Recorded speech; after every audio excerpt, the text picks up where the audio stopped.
Randal K Quarles, The Economic Outlook and Monetary Policy. Speech by Mr. Randal K Quarles, Vice Chair for Supervision of the Board of Governors of the Federal Reserve System, at the Hutchins Center on Fiscal and Monetary Policy, the Brookings Institution, Washington, D.C., via webcast, the 26th of May 2021. Thank you, David, and thank you to Brookings and the Hutchins Center for the opportunity to lead things off and be part of this very distinguished panel.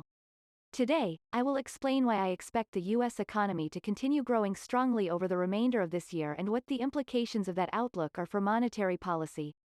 1. After the shutdowns and other measures taken in response to the COVID-19 outbreak last spring caused the swiftest and deepest recession in U.S. history, the economy has made a powerful recovery. Households and businesses adapted, supported by the flexibility and inherent strength of our market-based economy, by the continued resilience of our banking system, and by significant fiscal and monetary policy support. Highly accommodative monetary policy by the Federal Reserve has fostered strong growth in interest rate-sensitive sectors of the economy such as housing and durable goods, offsetting some of the historic weakness in the service sector last year. With the service sector reopening while other household and business spending remains strong, I expect rapid growth to continue for some time before slowing to a still robust pace next year. Inflation is running significantly above the Federal Reserve's longer-run goal of 2% primarily as a result of three factors: the surge in demand as more services come back online while goods spending remains robust, the emergence of bottlenecks in some supply chains, and the very low inflation readings recorded last spring dropping out of the calculation of 12-month inflation. For reasons I will detail in a moment, I expect that a significant portion of that recent boost to inflation will be transitory, and that it will not interfere with the rapid growth driving progress toward the Fed's maximum employment goal. We've come a long way since last spring, but reopenings over the past year have been uneven, so it will still be some time before we repair all the economic damage. Supply bottlenecks will likely hinder the quick expansion of production in some industries in the next few months and raise some costs, in some cases significantly. The progress in reopening has been slower in countries that are among our largest trading partners, weighing on U.S. growth by reducing demand for U.S. exports. But even with those impediments, I believe the strong recovery will keep rolling forward. Let me walk through the evidence for that optimistic view. First, I see increasing recognition by the private and public sectors that a broad reopening can proceed safely. The Centers for Disease Control and Prevention has dropped most social distancing recommendations for vaccinated people. 2. Although local COVID-19 restrictions on schooling and economic activity continue in some areas, most schools are teaching in person at least part-time and more than half of states have dropped all capacity constraints on restaurants, bars, and retail establishments. More than a dozen more states are planning to do so over the coming weeks. With these reopenings, consumer spending, which is 2/3 of gross domestic product, GDP, will remain robust, supported by personal income that has, thanks to significant fiscal support, now surpassed the trend it was on before the COVID event. April's retail sales results were flat, but that came after enormous gains in March that were boosted by the latest round of stimulus checks. Looking beyond the headline numbers, sales were up 13% in March and 3% in April at restaurants and bars, one of the sectors hardest hit by the COVID-19 event. April and March were the third and fourth best months for vehicle sales to consumers in U.S. history, if you filter out sales to car rental companies, a sector just beginning to recover. You might expect this bounce will subside after consumption regains the strong trend it was on pre-COVID-19, but one reason I think it will continue is the still high rate at which people have been adding to their savings. Even as personal consumption expenditures rose at a huge 10% annual rate in the first quarter of 2021, the saving rate averaged 21% over those 3 months. Again, a lot of that reflected the most recent round of stimulus payments, but as employment grows and people return to normal life and work, the accumulated stock of savings will support spending for many months to come. Business investment took a big hit in the first half of 2020 but has come back strongly and is now running above pre-pandemic levels. Current indicators of business spending are pointing to continued elevated levels of investment in the months ahead. Supply bottlenecks have depleted inventories for many goods, and rebuilding those inventories will be an important supplement for business spending and factory output. I see two potential headwinds for the economy: the uneven global recovery and the aforementioned supply bottlenecks. Strong U.S. demand is boosting imports, but weaker demand outside the United States, where recovery is slower, is restraining exports, and that problem may not resolve for some time. Supply bottlenecks are more prevalent now, especially in the auto and housing industries, with shortages of inputs leading to slower production that reduces employment growth. Although I expect employment to rise significantly in coming months, the picture is more mixed for the labor market than it is for spending. The unemployment rate remains at 6.1%, compared with 3.5% pre-COVID-19, and there are 8 million fewer jobs. Despite recent gains amid reopenings, employment in the travel, leisure, and food services sectors remains well below pre-pandemic levels. My optimism here reflects the apparent recovery in overall labor demand. By many metrics, job openings are above 2019 levels, including for workers without a college degree, a group especially affected last year. In the job openings and labor turnover survey data for March, private sector job openings as a percentage of total employment increased to 5.6%, which is above the previous record for that series set in November 2018. Job growth of 266,000 in April was a disappointing slowdown from recent months, but good news lurked beneath the headlines. For those who were working, average hours increased.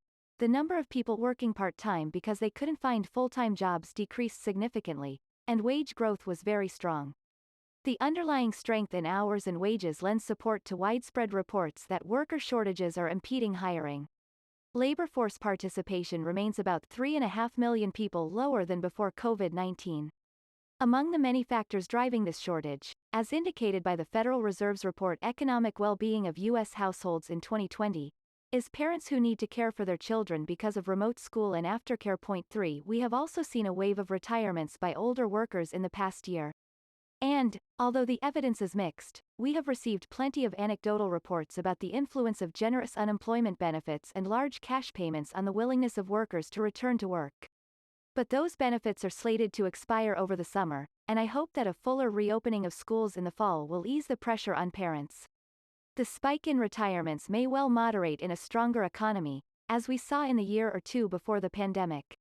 So, while labor shortages could weigh on job creation in coming months, I don't yet perceive this development as significantly slowing the U.S. economy beyond the next few months. Now let's turn to the other half of the Federal Reserve's economic goals, inflation. As I mentioned last week during congressional testimony, I agree with the widespread view among my colleagues on the Federal Open Market Committee, FOMC, and most private forecasters that the recent rise in inflation to well above 2% is driven by temporary factors. I expect inflation to begin subsiding at some point over the next several months and to be running close to 2% again at some point during 2022. Market-implied inflation expectations have risen only to the levels that prevailed in the early 2010s, after which inflation never ran consistently above 2%, and most survey measures are sending similar signals. Therefore, I consider these recent increases in inflation expectations a welcome development, reversing the large declines seen last spring and perhaps edging up in response to the message in the FOMC's new policy framework. That said, my optimistic outlook for growth and employment places me among those who see the risks to inflation over the medium term as weighted to the upside, relative to my baseline forecast. Broadly speaking, there are 3 reasons for this. First, there are wage pressures. A moment ago, I celebrated the upturn in wages in April, but it may be a sign that the torrid growth of the economy and labor supply shortages have begun pushing up wages faster than occurred with the moderate economic growth over much of the past decade. Wages are a large component of business costs that could pass through to prices more readily than increases in the cost of other inputs. It seems like a paradox that there could be labor supply problems and wage pressures at 6% unemployment, but it is also a fact. Some of this surprising outcome reflects temporarily lower labor force participation coming out of the enormous economic shock last spring, but some of the Fed's business contacts have said that shortages of skilled laborers, particularly in manufacturing, transportation, and construction, predated COVID-19 and are likely to persist. Another factor that I referred to earlier, fiscal policy, carries potential costs as well as obvious benefits. Even as the huge amount of stimulus money in people's pockets has been boosting income and spending in eye-popping ways, much of that stimulus was saved. A larger than expected or faster release of those accumulated savings while the economy is already growing rapidly could result in output exceeding potential output by more than it has in decades. It is reasonable to ask if the strength of spending stemming from this unprecedented fiscal stimulus will put significant upward pressure on inflation as households and businesses emerge further from the COVID event. But, at least to date, the latest round of stimulus seems to be supporting spending and growth without causing an inordinate rise in interest rates or inflation expectations. That outcome aligns with the advice of those in the economics profession who have produced research in recent years that leaves them much more comfortable with high deficits and debt, at least in countries with low interest rates, than they used to be.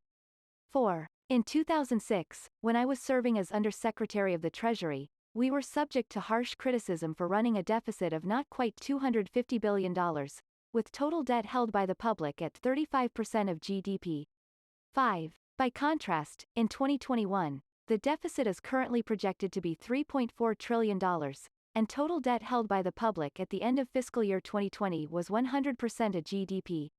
6. Further fiscal policy actions are, of course, the purview of the Congress and the administration. History tells us that once the dreadnought of government spending gathers speed, it is difficult and slow to turn around. Surely the deficits being run to offset the COVID-related shocks have made it even more critical to address the sustainability of government debt in the years ahead.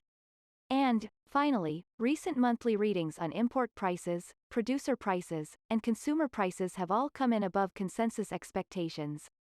These upside surprises cannot be attributed to base effects. It is true that many of the factors driving the April Consumer Price Index report and other inflation surprises continue to be supply bottlenecks, and it is reasonable to conclude that these will ease over time. But clearing some of those supply disruptions will require additional investment and the time to expand production capacity. If these shortages persist into 2022, people may adjust their expectations higher for future inflation, which could make above-target inflation more persistent than we currently expect. I don't want to overstate my concern. I am not worried about a return to the 1970s. We designed our new monetary policy framework for the very different world we live in now, which involves an equilibrium for the economy with slow workforce growth, lower potential growth, lower underlying inflation, and, therefore, lower interest rates. One of those differences is that the kinds of wage price spirals that characterized inflation dynamics in the 1970s have not been present for a long time. It's quite possible that this situation now prevails because inflation is never high enough for long enough to enter decision-making in a material way. So, what are the implications for monetary policy? I am fully committed to the FOMC's new monetary policy framework and the two pieces of related guidance that we have put in place for asset purchases and the federal funds rate to implement that framework. The conditions required to change the pace of asset purchases and those required to increase the federal funds rate are sequential. The latter requires improvement in the economy that clears a much higher bar. Let me address each of those in turn. The guidance on asset purchases, introduced in December, commits us to increasing our holdings of securities at least at the current pace until substantial further progress has been made toward the committee's maximum employment and price stability goals. My personal view is that the rise in inflation, even after discounting temporary factors, and inflation expectations since December will prove sufficient to satisfy the standard for inflation in the guidance around asset purchases later this year, but improvement in the labor market has been slower than I would have liked. For instance, the unemployment rate has decreased only 0.6 percentage points to 6.1%, and the labor force participation rate is still nearly the same as it was at the time of the December meeting. Therefore, we need to remain patient in the face of what seem to be transitory shocks to prices and wages so long as inflation expectations continue to fluctuate around levels that are consistent with our longer-run inflation goal. For me, it is a question of risk management. The best analysis we currently have is that the rise in inflation to well above our target will be temporary. But those of us on the FOMC are economists and lawyers, not prophets, seers and revelators. We could be wrong, and what happens then? Part of the calculus in balancing the risks of either overshooting or undershooting our 2% goal is that the Fed has the tools to address inflation that runs too high, while it is more difficult to raise inflation that falls below target. If we're wrong, we know how to bring inflation down. But if our assessment is correct that inflation is temporary, it would be unwise for us to take actions that might slow the recovery prematurely by trying to stay ahead of inflation, when our best estimate is that we are not far behind. If my expectations about economic growth, employment, and inflation over the coming months are borne out, however, and especially if they come in stronger than I expect, then, as noted in the minutes of the last FOMC meeting, it will become important for the FOMC to begin discussing our plans to adjust the pace of asset purchases at upcoming meetings. In particular, we may need additional public communications about the conditions that constitute substantial further progress since December toward our broad and inclusive definition of maximum employment. This standard presents inherent communications challenges because it cannot be summarized by a single labor market indicator, such as the unemployment rate thresholds used in the committee's interest rate forward guidance between late 2012 and late 2013. In contrast, the time for discussing a change in the federal funds rate remains in the future. The guidance for the federal funds rate commits to maintain the current rate until labor market conditions are consistent with our goal of maximum employment and inflation not only has reached 2%, but also is on track to moderately exceed 2% for some time. In the FOMC's most recent summary of economic projections, no participants, even those with optimistic growth forecasts such as I've outlined today, thought it appropriate that liftoff occur before 2022. Perhaps even more important than the timing of liftoff will be the expected trajectory of rate increases afterward, and you can see that even among participants with an earlier expected liftoff, those paths are quite shallow. Thus, I expect that monetary policy will remain highly accommodative for some time. Let me conclude with a few thoughts on financial stability.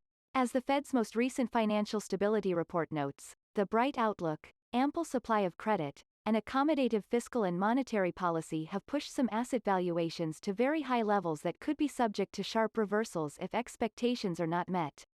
Likewise, business debt is high relative to past experience, which is a good reason to carefully weigh the risks.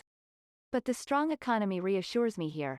Earnings are growing, many businesses have ample stockpiles of cash, expected bond defaults are below their long-run medians, and the pace of credit rating downgrades has slowed to a trickle.